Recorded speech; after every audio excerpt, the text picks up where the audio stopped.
Okay, soul transformation, the hidden foundation of every story. This is where we're finally going to get into the THP that I keep mentioning. All right, so we've talked about how to help readers connect with the story, and then about you, the author, writing your best story. So now we just have to talk about the story itself. There's a hidden framework that comprises the core of all story.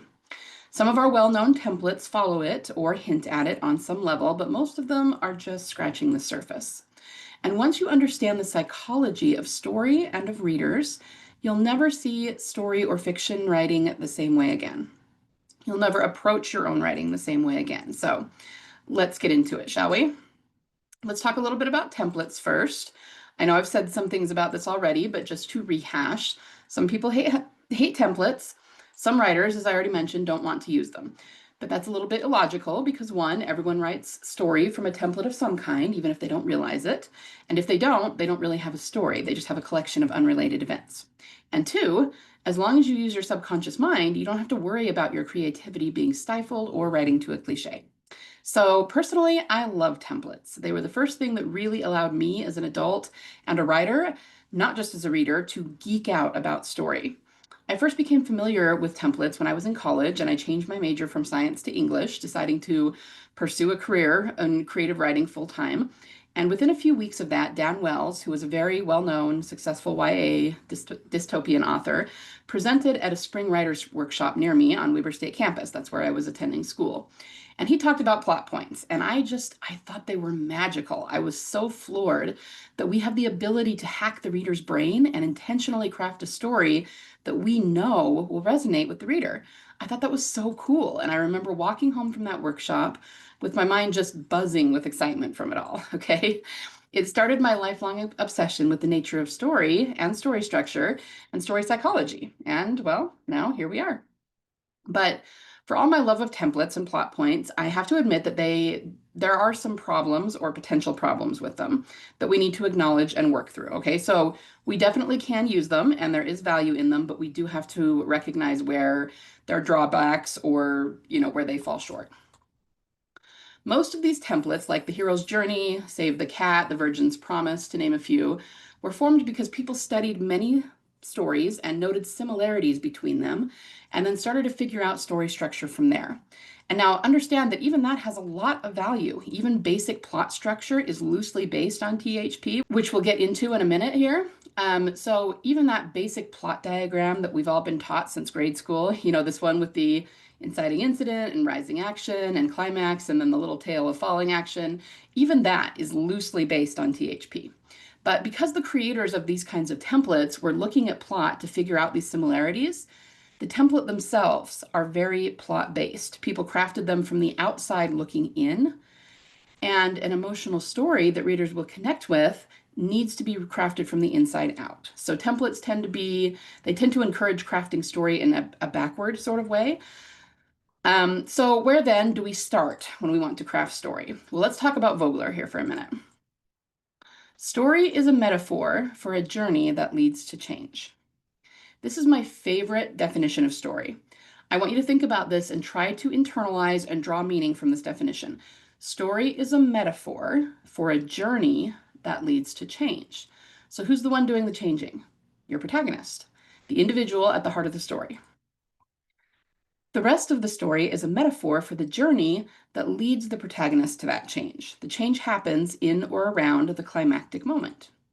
So, you have to understand that the entire nature of story is about how human beings change, what change is, and why they change. Let's talk about the human transformational experience, shall we? Human beings are constantly changing, transforming in various ways, but human beings are also inherently lazy. We don't want to change if we don't have to. We get very comfortable and very stuck in our ways and our habits. We also respond better to pain than to pleasure. So if someone said, if you train for and run a marathon, I'll give you $5,000, most people really wouldn't do it. Sure, if you're a runner and it would be easy for you and something you might do anyway, then you probably would. But that wouldn't actually be much of a change for you in that case. For those of us for whom running a marathon would be a major transformation, a ton of work from where we are to where we need to be, we probably wouldn't do it. I mean, it would be too hard, too much work, so much pain. We'd be like, I don't need the money, I don't need the misery, I'll pass, right? But if someone instead told us, you go train for this marathon right now, or I'm going to kill your family, we're going to jump right up and do it. Okay. We're very loss averse. And the pain of that potential loss would outweigh the pain of training for a marathon, right? So we'd obviously do it. The point is, human beings don't change by choice. We change in order to alleviate some kind of suffering. That's just who we are. It's just how we're built. It's just how human beings are. Okay. It's not good or bad or right or wrong. That's just the psychology of it. And understand that suffering can be anything. It's universal. Sometimes we equate suffering with torture or something really extreme, and obviously that is one kind of suffering, but suffering can be very minute pain. It can be something that doesn't last very long. It can be just not having something that we desire. A baby sees his parents and older siblings walking and up on their feet while he only knows how to crawl and he wants to learn to walk like them. So he's suffering because he wants something that he doesn't yet have. He wants it, so he starts to change and he starts to transform himself. He does this by starting to pull himself into a standing position by using tables and chairs and other furniture around him. Eventually, he'll put one foot in front of the other and try to support his weight on his feet rather than his knees. And he may tumble a few times. In fact, we're 100% sure that he will. And he might even experience a little bit of pain and failure and cry because of it, but he'll keep trying and he'll eventually master it.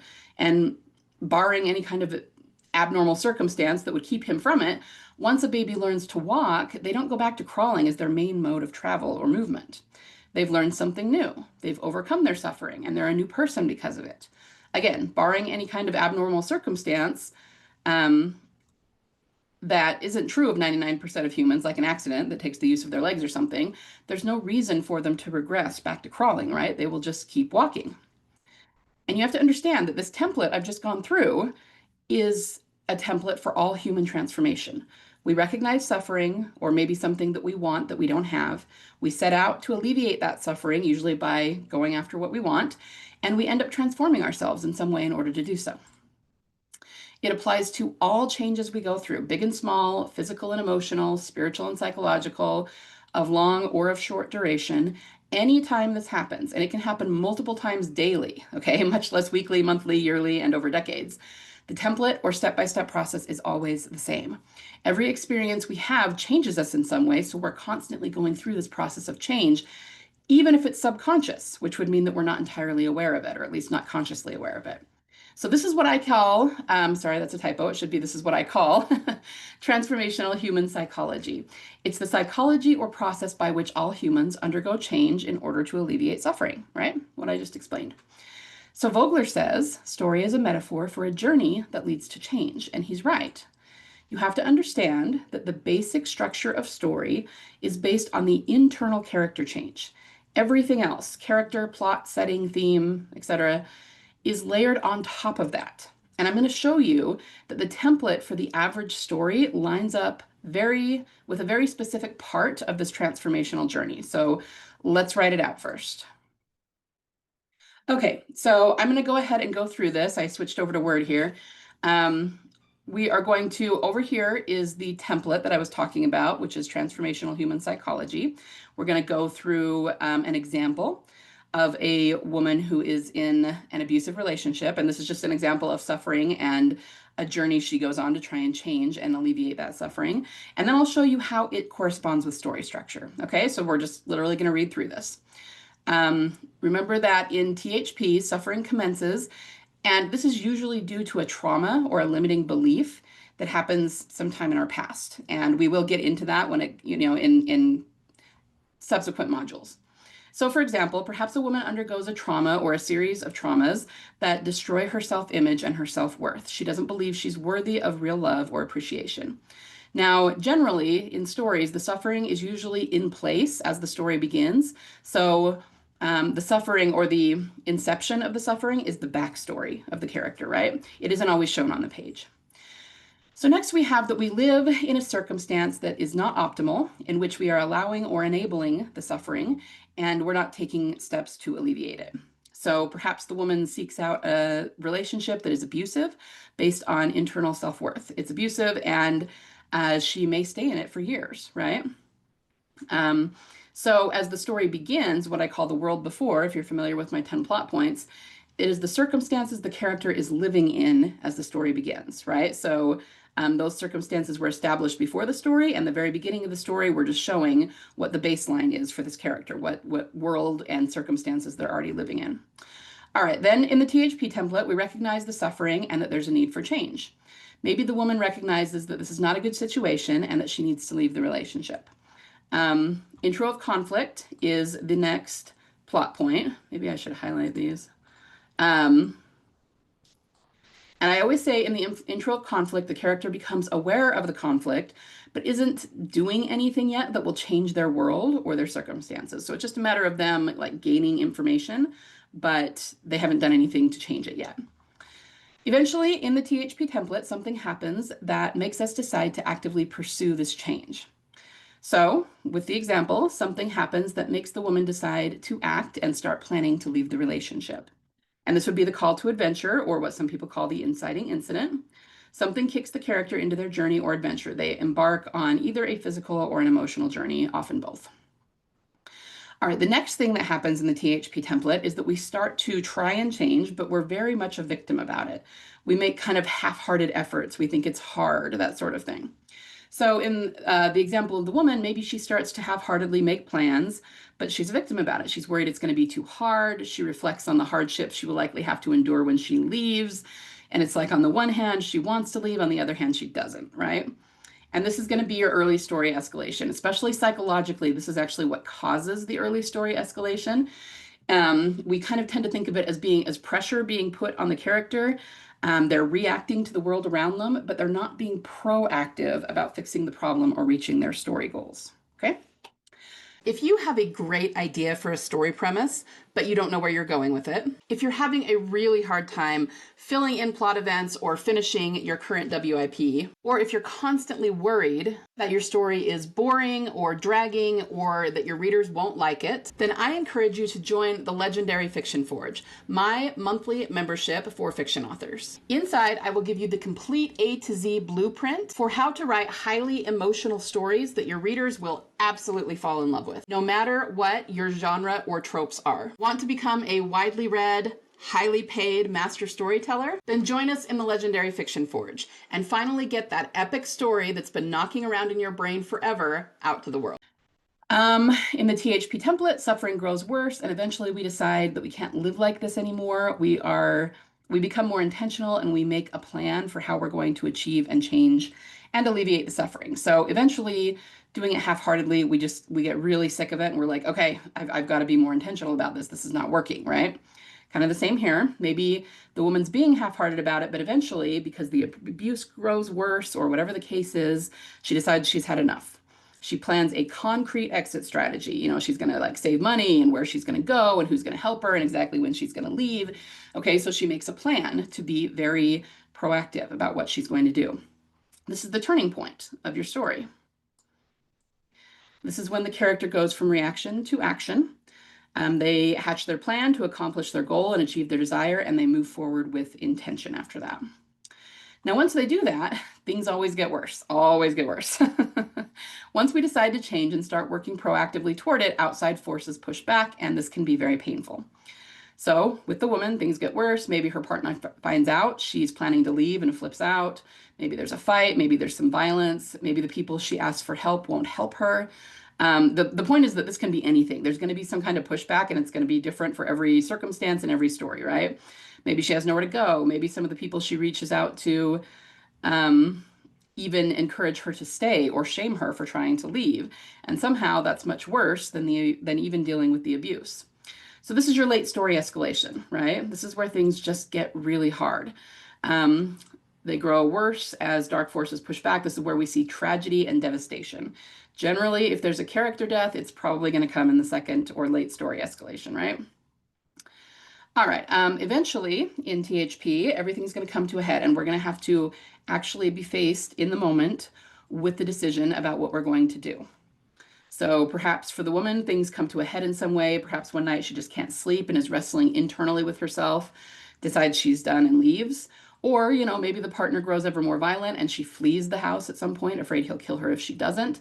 Either way, or that circumstance or something else, there comes a point where she can't wait anymore. She has to choose to stay or choose to go in that moment, right? This is your climactic point in the story. Everything comes to a head, and the protagonist must face the antagonist or villain head on. No more hemming and hawing. It's fail or triumph in this moment. Now, in that moment of confrontation, there's always going to be warring emotions, right? On the one hand, we deeply desire the change, but we really don't feel like we're adequate. We don't think we're going to be able to pull it off. So, for the woman, maybe there comes a point of despair where she really thinks she isn't strong enough physically or emotionally to leave, and that she'll be trapped here, that she'll be here forever in this hellish suffering. Another way that this could go is if, it was more of a violent scene and she was being beaten, there could come a point where she thinks, okay, I screwed up. I should have left earlier and now he's going to beat me to death and I'm not going to be able to get out. That would also qualify for this, right? It's just a moment where you don't think you're going to succeed. And this is what people call dark night of the soul. I call it uber despair in my 10 plot points. And it's just this deep, horrible belief that the character is not going to prevail in some way. But then, assuming that this is not a tragedy or a horror story that we're writing, we figure out how or why we'll be able to make the change and we follow through with doing it. So a lot of times this can just be a light bulb moment. We'll be like, oh, okay, so if I do that, that'll work, right? And this is what I call the aha moment in the 10 plot points, where we just either figure out how we're going to do it or why we're going to do it. And then they just do it, right? So the woman finds the strength and resources she needs to make the change and she leaves.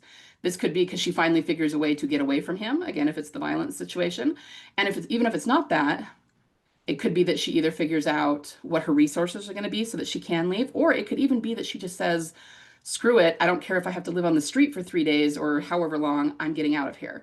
And so she just finds her strength and her ability to do it, whatever that looks like. So that's the aha moment when they figure it out, find the solution, and triumph. And then you just have the resolution. On the other side, in THP, we're a different person, having overcome that suffering. We can't go back to who we used to be. Our experiences, everything we went through, especially if we found the strength to overcome something, we can't go back to being ignorant about it again, right? So for the woman, finally, she's free. She may have a lot of healing to do. She may even have a lot of dark times ahead, but at least she's made the change and is moving in the right direction.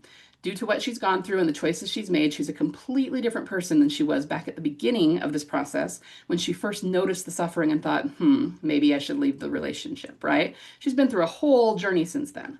And it could be a physical journey. It also might be more of an emotional journey, an insight journey, right?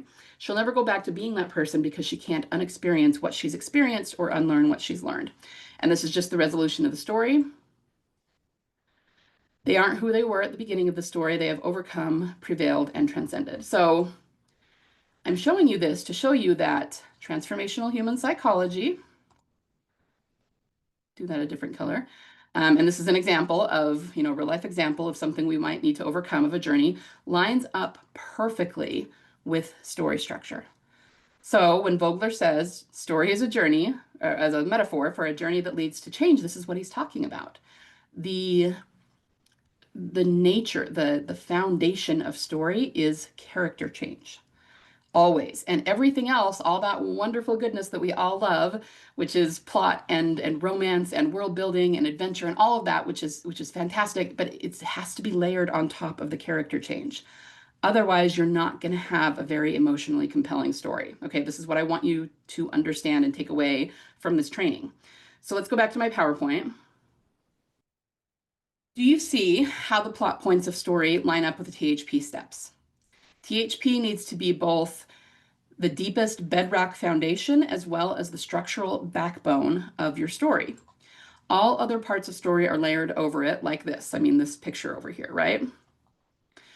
So now maybe you can understand better why planning a novel from the plot first isn't going to be terribly effective.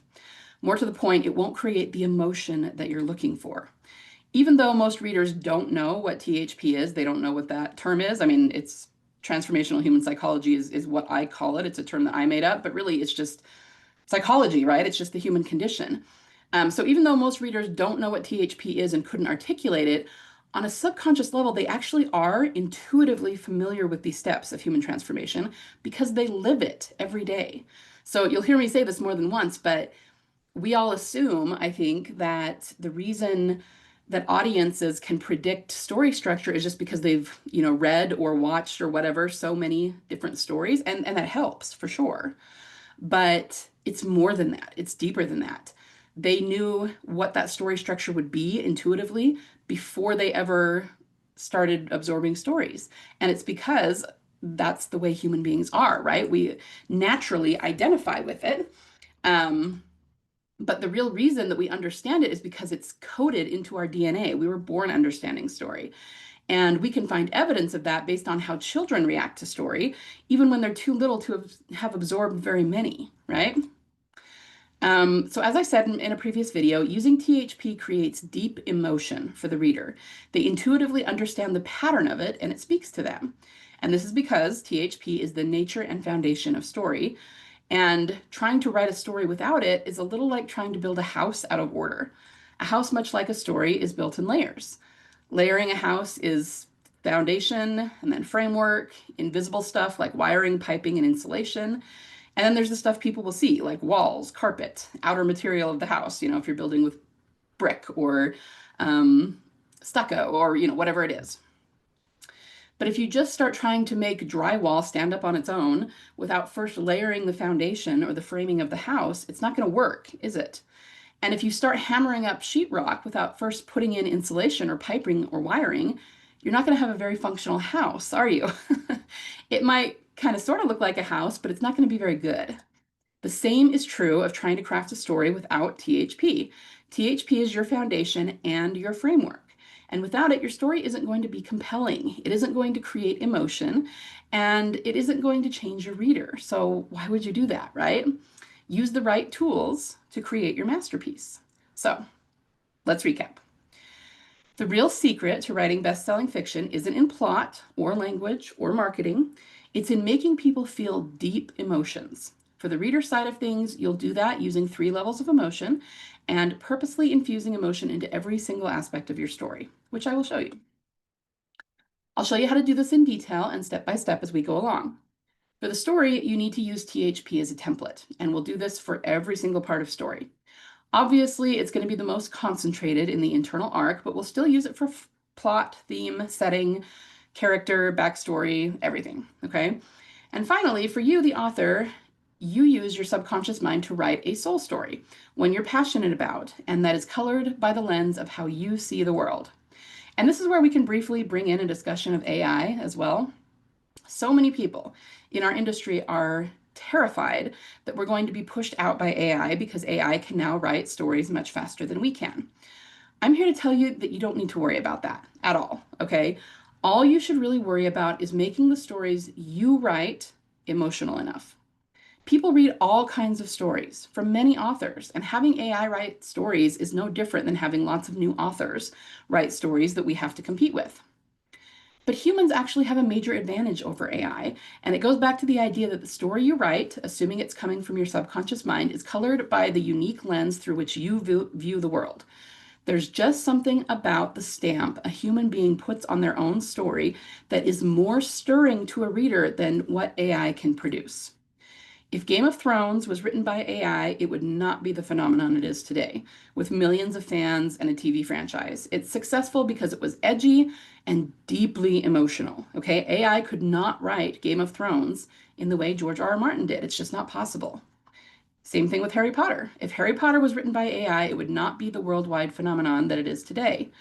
There's something that grips us, that can't be observed with the 5 senses, and therefore can't be quantified, that goes beyond the words written on the page, and that AI cannot replicate. So, obviously, I'll get into a lot more details of the templates and how to use them for all parts of story as we go along, but these are the basics. I know that I've thrown a ton of information at you in the past 3 videos, and it might seem a little overwhelming, but that's why I encourage you to watch them more than once. But even if you do that and you still feel overwhelmed, that's okay. Okay, perfectly normal. This is the kind of thing that is better learned by doing. As we go through the modules and you actually put this into practice and apply it to every part of your story, it will naturally start to make more sense of you. So don't stress out about it. Even if this is giving you a little bit of brain cramp, you're well on your way to figuring it out, okay? There is one more short video in which I'm just going to give you some basic definitions. I promise it'll be short. And then after that, we can commence with Module 1. All right, so I'll see you in the next video.